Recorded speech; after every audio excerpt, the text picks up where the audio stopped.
पंचांग के अनुसार साल 2026 में चैत्र शुक्ल प्रतिपदा तिथि की शुरुआत 19 मार्च को सुबह 6:52 बजे आरंभ होगी। वहीं प्रतिपदा तिथि का समापन अगले दिन 20 मार्च 2026 को तड़के 4:52 बजे होगा। ध्यान दीजिएगा, क्योंकि 20 मार्च को सूर्योदय से पहले ही प्रतिपदा समाप्त हो रही है, इसलिए उदया तिथि के मान के अनुसार चैत्र नवरात्रि का पावन पर्व और घट स्थापना 19 मार्च 2026 दिन गुरुवार को ही मनाई जाएगी।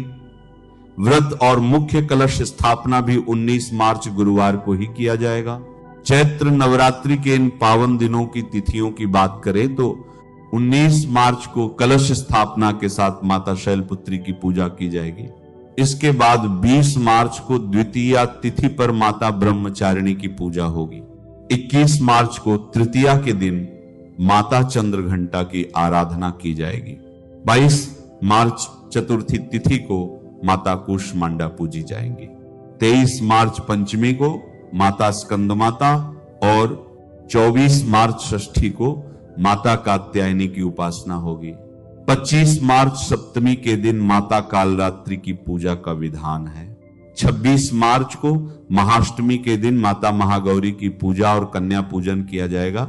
27 मार्च महानवमी के दिन माता सिद्धिदात्री की पूजा और भगवान श्री राम का जन्मोत्सव यानी रामनवमी मनाई जाएगी। इस नवरात्रि के पहले दिन सबसे पहले आपको कोशिश यही करनी है कि आप सूर्योदय से पूर्व उठ जाएं। उठकर स्नान आदि कर्मों से निवृत्त होकर घर और भगवान के मंदिर को साफ करें। अब आइए जानते हैं कलश स्थापना की विधिवत पूजा विधि। पूजा स्थान को गंगा जल से शुद्ध करके वहां एक साफ लकड़ी की चौकी रखें और उस पर लाल रंग का पवित्र वस्त्र बिछाएं। इसके बाद माता दुर्गा की प्रतिमा या चित्र को स्थापित करें। अब एक मिट्टी के पात्र में थोड़ी सी साफ मिट्टी डालकर उसमें जौ बो दें। इसके बाद एक तांबे या मिट्टी के कलश में शुद्ध जल और गंगा जल भरें। कलश के जल में सुपारी, सिक्का, अक्षत और दूर्वा डालें। कलश के मुख पर आम या अशोक के 5 पत्ते रखें और उसके ऊपर एक जटा वाला नारियल लाल कपड़े में लपेटकर और कलावा बांधकर स्थापित करें। कलश को जौ वाले पात्र के बीचों बीच रख दें। फिर भगवान गणेश, माता दुर्गा और सभी नवग्रहों का ध्यान करते हुए कलश स्थापना पूर्ण करें। माता के सामने एक अखंड घी का दीपक जलाएं और हाथ में जल, फूल या चावल लेकर 9 दिनों के व्रत का संकल्प करें। माता को लाल पुष्प, चुनरी, रोली, अक्षत और मिष्ठान का भोग अर्पित करें। इसके बाद माता को शीघ्र प्रसन्न करने के लिए उनके सबसे शक्तिशाली नवार्ण मंत्र ऊऐ ह्रीं क्लीं चामुंडाय विच्चे का कम से कम 108 बार जाप अवश्य करें।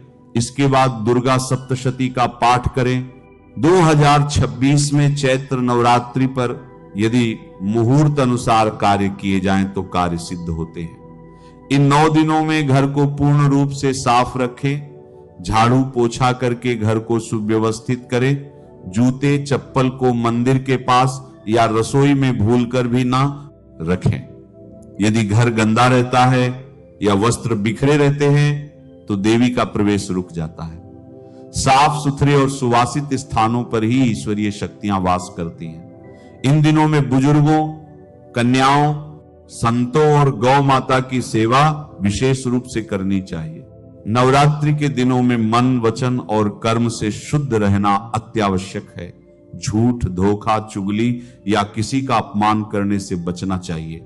यदि कोई भक्त केवल बाहरी पूजा कर रहा है लेकिन भीतर से छल से भरा हुआ है तो उसकी पूजा माता भवानी स्वीकार नहीं करती। इस दिन गरीबों को अन्न, वस्त्र, फल और मिष्ठान का दान करना अत्यंत शुभ होता है। भोजन के नियमों की बात करें तो नवरात्रि के दिनों में किसी भी मनुष्य को मांसाहार का सेवन भूलकर भी नहीं करना चाहिए। साथ ही साथ मदिरा पान करने से भी बचना चाहिए।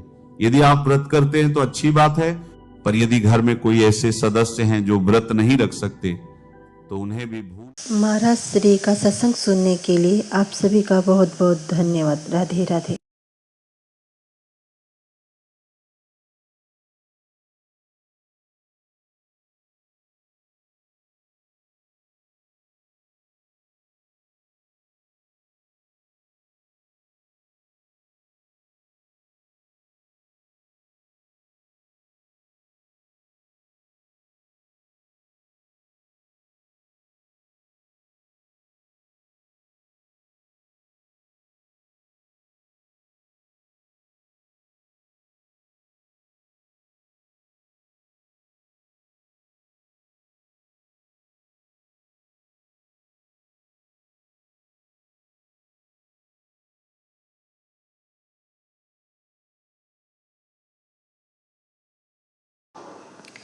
तो भक्तों, श्री प्रेमानंद महाराज जी ने हमें नवरात्र के पूजन को विधि पूर्वक बताया है और कलश स्थापना कैसे करनी है।